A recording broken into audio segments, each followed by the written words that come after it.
Salam saudara semua yang dikasih Tuhan dimanapun Anda berada. Kita sudah memuji-muji Tuhan dan sudah mendengarkan kesaksian. Tiba saatnya kita akan mendengarkan firman Tuhan. Mari kita akan berdoa terlebih dahulu supaya Tuhan memimpin kita untuk memperhatikan firman-Nya. Bapa di dalam surga, bersabdalah kepada kami melalui kuasa Roh Kudus yang telah Engkau curahkan kepada kami. Dan biarlah kami Engkau berikan hati seorang murid dan juga ketaatan seorang murid, supaya kami bukan hanya mendengar, merenungkan, dan juga menjadi pelaku firman Tuhan setiap hari. Dalam nama Yesus kami sambut firman-Mu. Haleluya, amin. Sekali lagi salam saudara-saudara. Kita dalam minggu-minggu ini sedang hangat-hangatnya memperingati hari Pentakosta, hari di mana Roh Kudus dicurahkan. Roh Kudus yang dijanjikan oleh Tuhan Yesus sebelum Yesus naik dan terangkat ke surga. Yesus menjanjikan bahwa Roh Kudus akan turun untuk mengajarkan tentang apa yang telah disampaikan oleh Tuhan Yesus, untuk mengingatkan kembali, untuk mempermuliakan Yesus, dan untuk bersaksi bahwa segala sesuatu yang diucapkan, diajarkan oleh Yesus itu benar. Nah, saudara-saudara yang dikasih Tuhan, pencurahan Roh Kudus yang dimaksud adalah roh kebenaran, sesuai dengan janji Tuhan Yesus. Di dalam Pentakosta, kalau kita baca teks di dalam Kisah Para Rasul 2 ayat 1 sampai 13, ada beberapa peristiwa manifestasi yang belum pernah terjadi sebelumnya. Apa itu? Yang pertama, turun dari langit suatu bunyi seperti tiupan angin keras yang memenuhi seluruh rumah itu. Turun suatu bunyi seperti tiupan angin keras. Ada beberapa praktek ibadah mempraktekkan ini seolah-olah meniru peristiwa di dalam Kisah Para Rasul ini. Nah, saudara, mungkin bunyi-bunyi ini dapat ditiru dengan teknologi musik, teknologi IT, teknologi komputer, teknologi macam-macam, mikrofon dan sebagainya, dapat ditiru. Tetapi ada kejadian yang kedua, yaitu tampak kepada mereka lidah-lidah seperti nyala api yang bertebaran hingga pada mereka. Nah, saudara, kalau saudara membaca sebelumnya dan sesudahnya, tidak ada Alkitab melaporkan bahwa kepala mereka terbakar atau yang dihinggapi oleh lidah-lidah seperti nyala api ini terbakar atau membakar. Tidak ada. Oleh karena itu, peristiwa yang kedua ini sulit untuk ditiru, sulit untuk dipalsukan. Nah, lalu peristiwa yang ketiga, penuhlah mereka dengan Roh Kudus. Seperti apa tandanya? Alkitab tidak memberitahu. Tetapi ada tanda atau ada kejadian yang keempat yang membuktikan bahwa apa tanda dari bahwa mereka itu penuh dengan Roh Kudus. Nah, yang keempat, yaitu bahwa mereka mulai berkata-kata dengan bahasa-bahasa lain yang dipahami atau diterima ke dalam bahasa para pendengar. Ingat bahwa yang berkata-kata itu Petrus, didampingi oleh semua murid Tuhan Yesus. Mereka disebut orang-orang Galilea. Tentu mereka tiap hari dan berkhotbah, mengajar, bercakap-cakap dalam bahasa Galilea atau dalam bahasa Yahudi. Nah, tetapi para pendengar menerima. Siapa mereka pendengar? Mereka adalah orang-orang saleh, orang-orang Yahudi, atau orang-orang di luar Yahudi yang menganut agama Yahudi, atau yang juga menekuni praktek agama Yahudi. Mungkin saja orang-orang Yahudi ini membawa orang-orang dari bangsa-bangsa lain ikut bersama mereka. Siapa mereka itu? Mereka adalah orang Parsia, mereka orang Media, mereka orang Elam, orang Mesopotamia, orang Yudea, orang Kapadokia, orang Pontus, Asia, Frigia, Pamfilia, Mesir. Orang Mesir juga datang. Orang Libya, Kirene, Roma, Kreta, dan orang Arab. What? Orang Arab juga datang dalam peristiwa ini. Mungkin yang dimaksud orang Arab adalah orang Yahudi yang tinggal di Arab. Pengertian pertama, orang Yahudi yang dibawa ke Arab. orang Yahudi yang merantau ke Arab. Lalu pengertian kedua, mungkin inilah orang lain di luar orang Yahudi yang memeluk agama Yahudi. Mungkin juga memang orang asli Arab yang dibawa orang Yahudi untuk ayo kita jalan-jalan ke Yerusalem. Hari ini adalah hari perayaan besar di mana semua orang Yahudi yang merantau pada mudik, pada pulang. Mereka mengajak, kemungkinan besar.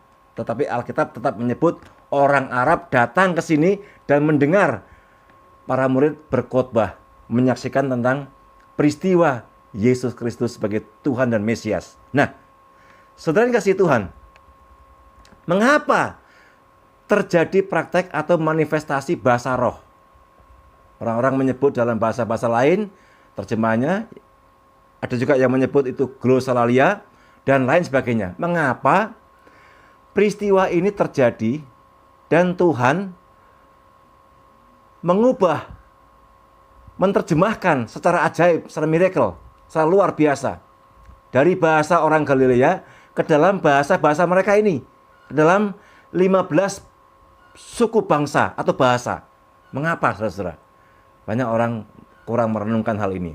Yang pertama, bahasa itu menjadi penghalang pemberitaan kabar baik. Bahasa menjadi penghalang pemberitaan Injil, pemberitaan tentang kesaksian, pemberitaan tentang peristiwa Yesus yang mati, yang bangkit, dan yang naik ke surga itu. Maka peristiwa ini, peristiwa pencurahan Roh Kudus di mana terjadi bahasa roh ini, Tuhan ingin menghancurkan penghalang pemberitaan Injil. Tuhan ingin mendobrak penghalang pemberitaan kabar baik, yaitu bahasa. Nah, saudara, tetapi sekarang sudah banyak ahli bahasa. Tetapi sekarang sudah banyak aplikasi-aplikasi penterjemah bahasa. Sehingga saya sebut namanya itu termasuk mujizat. Sehingga banyak orang pemberita Injil, banyak orang pengkhotbah, banyak orang pengajar tidak perlu susah payah untuk mencari siapa yang akan menolong dia menerjemahkan dalam bahasa-bahasa itu. Ada penerjemah bahasa, ada translator, ada Google Translate, dan lain sebagainya. Yang kedua, supaya dunia tahu, supaya orang-orang mengetahui bahwa yang membutuhkan kabar baik itu bukan satu bangsa. Yang membutuhkan firman Tuhan itu bukan satu bahasa. Yang membutuhkan pengajaran firman Tuhan bukan satu bahasa, bukan satu bangsa, tapi seluruh bahasa, seluruh suku bangsa di muka bumi ini. Yang ketiga, supaya dunia tahu bahwa berita anugerah keselamatan ini didengar oleh seluruh umat manusia di dunia, bukan hanya umat satu bangsa dan satu bahasa.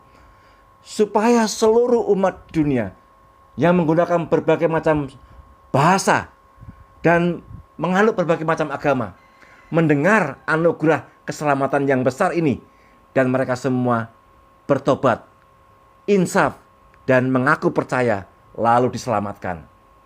Yang keempat, supaya berita atau kabar baik dari surga ini diterima semua suku bangsa, yaitu kabar bahagia, kabar sukacita, kabar pengampunan dosa, kabar hidup berkelimpahan dalam damai sejahtera dengan Tuhan.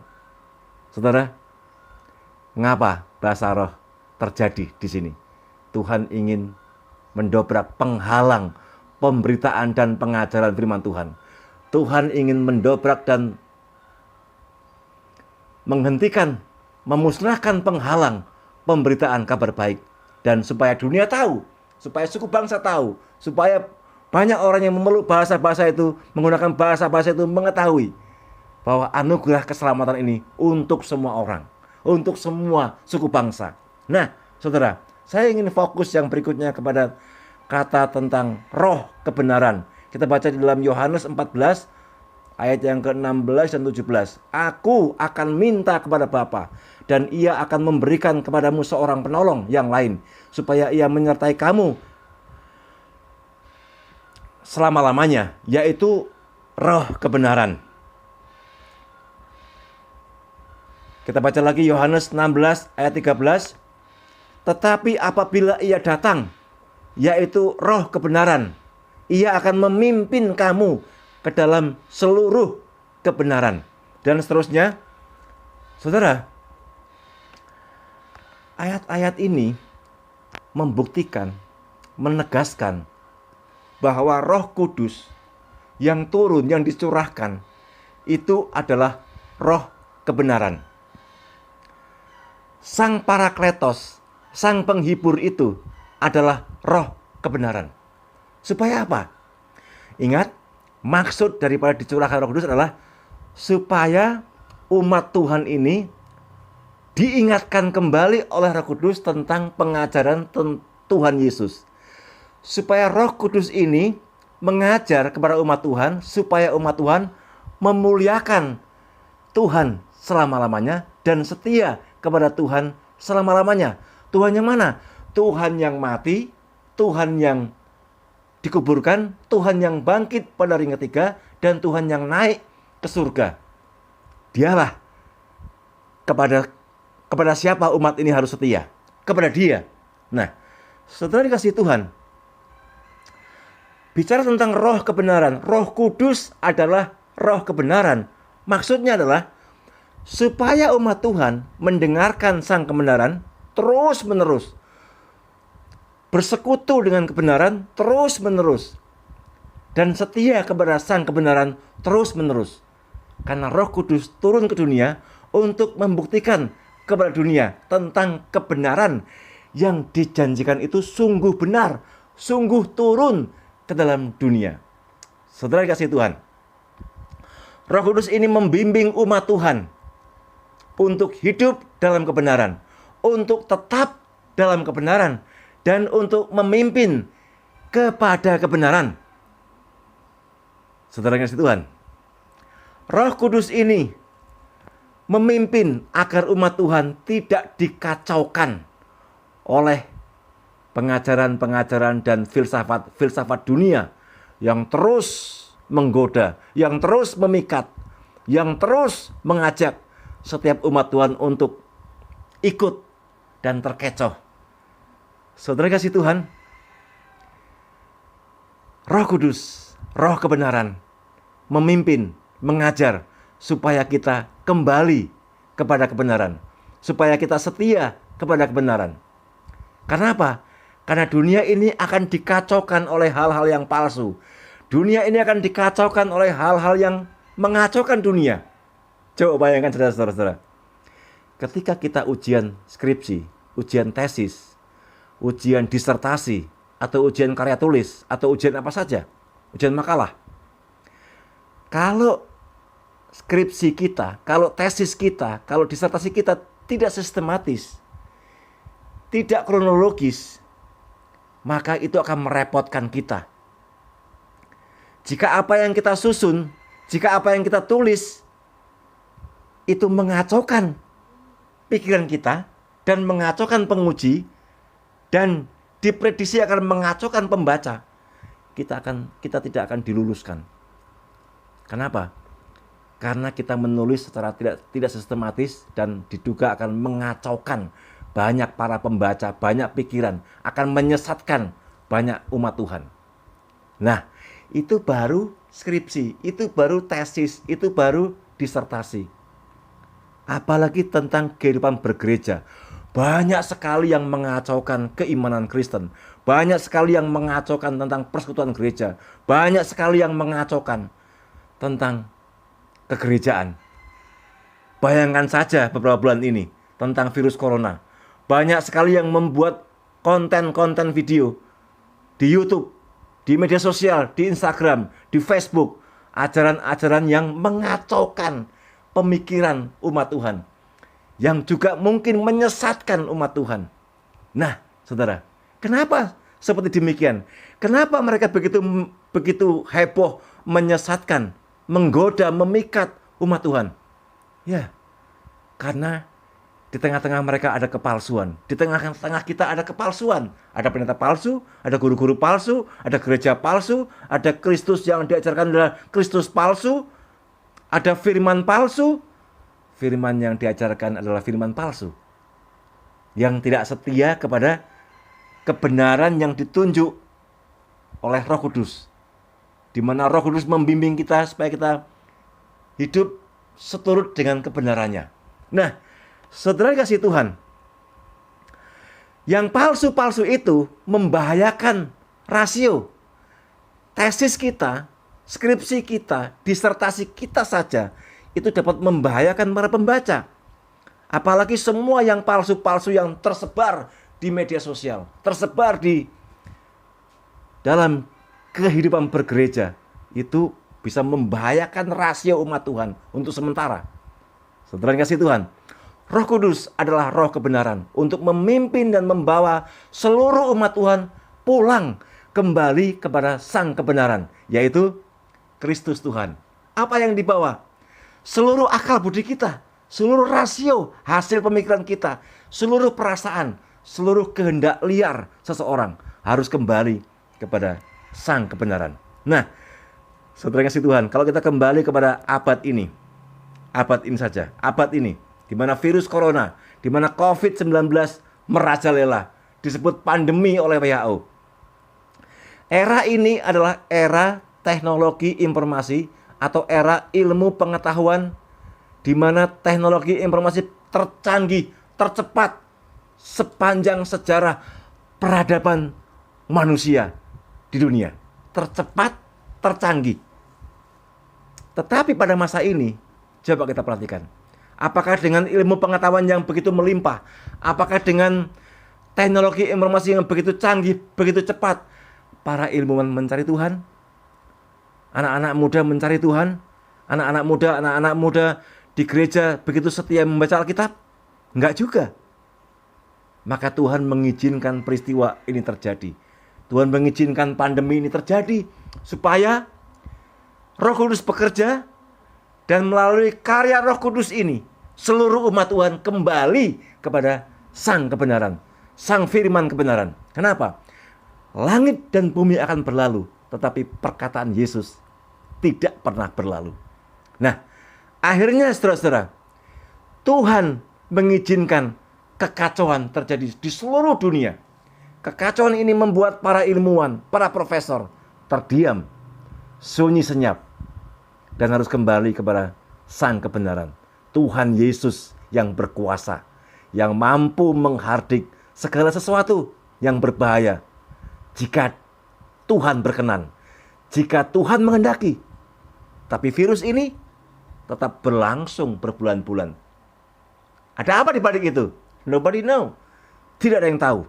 Nah, saudara kasih Tuhan, dalam keadaan yang begitu menegangkan, yang begitu mencemaskan ini, apa sumbangsih ilmu pengetahuan, teknologi dan informasi?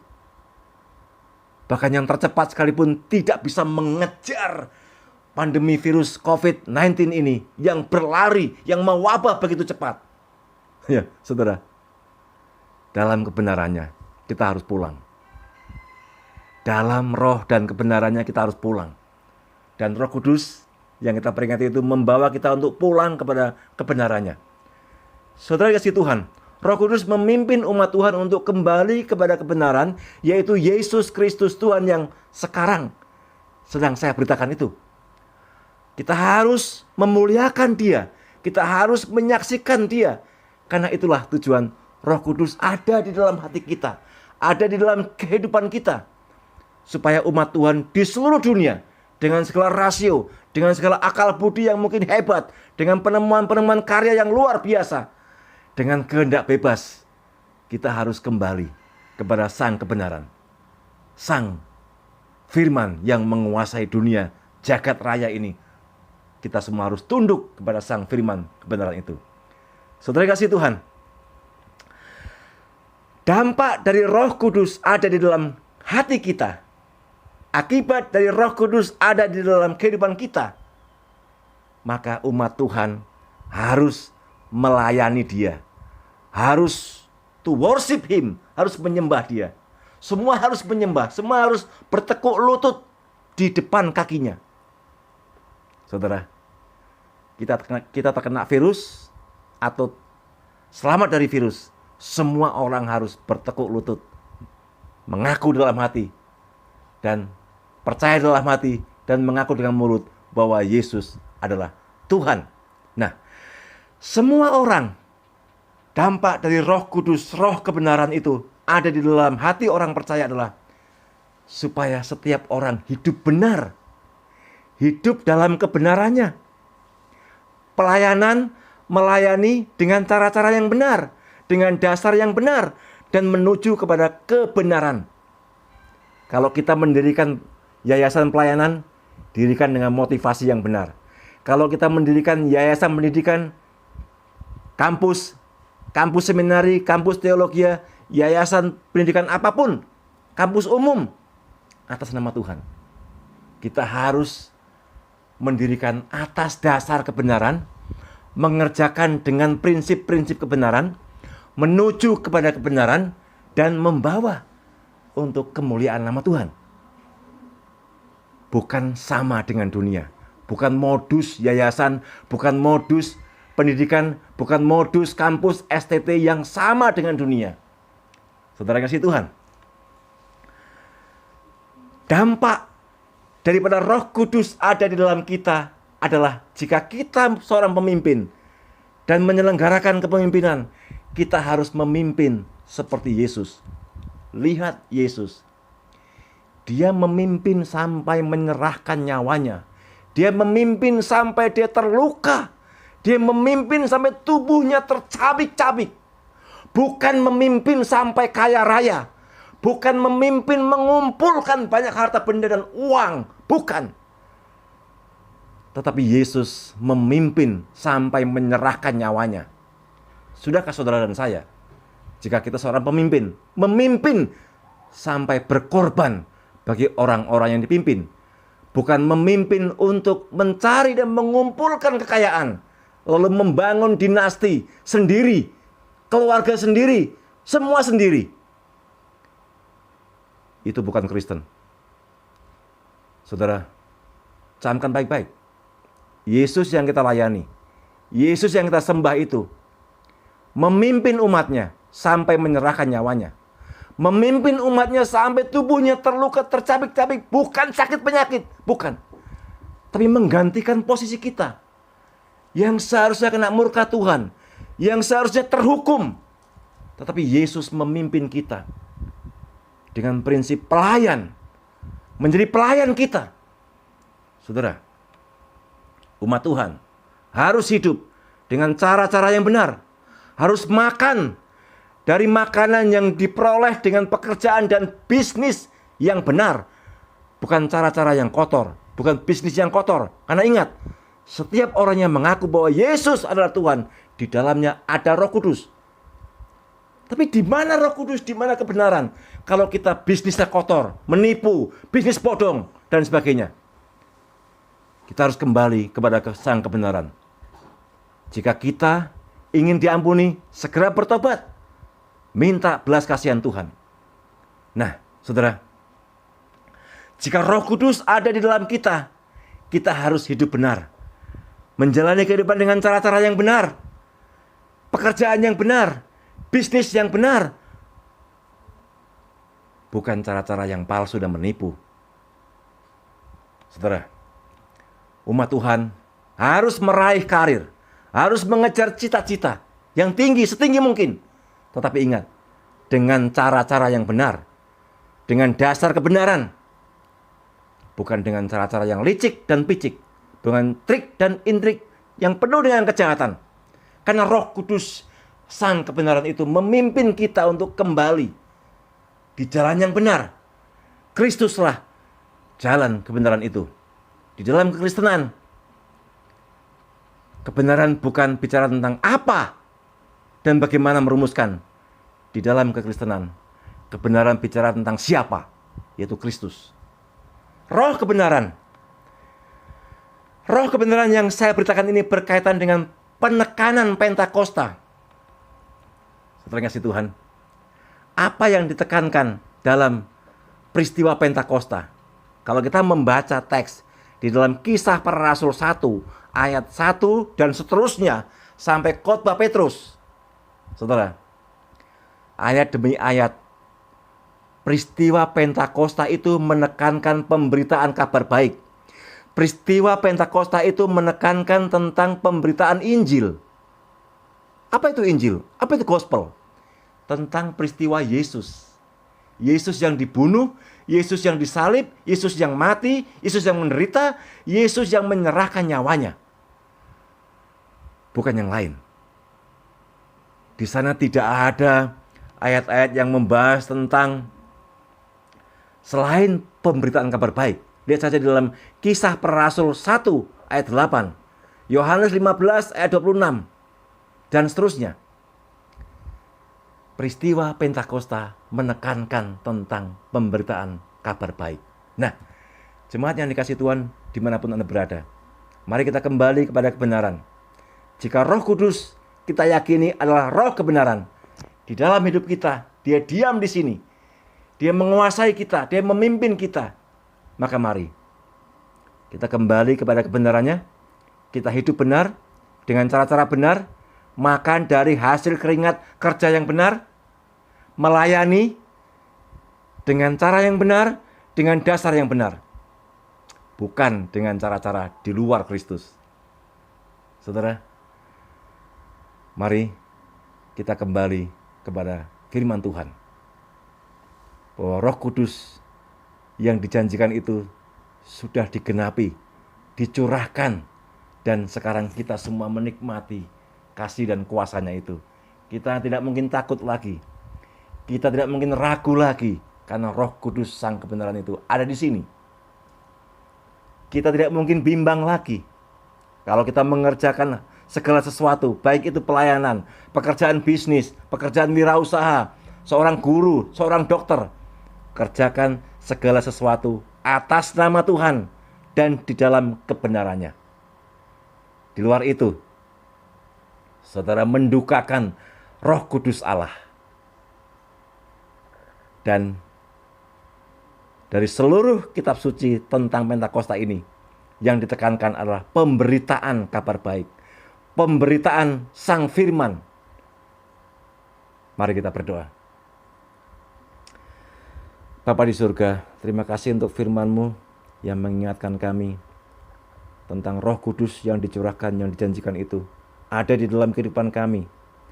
Namun juga sekaligus Roh Kudus itu adalah roh kebenaran, Sang kebenaran, supaya kami dipimpin kepada kebenaran Yesus Kristus Tuhan. Tuhan, tolong kami untuk meninggalkan cara-cara lama yang mendukakan Roh Kudus, baik pelayanan, baik pekerjaan, baik kehidupan setiap hari. Dan biarlah kami kembali kepada jalan kebenaran-Mu, untuk hidup setiap hari berkenan dan memuliakan Engkau. Dalam nama Yesus kami bersyukur dan berdoa. Haleluya. Amin. Tuhan memberkati saudara sekalian. Salam.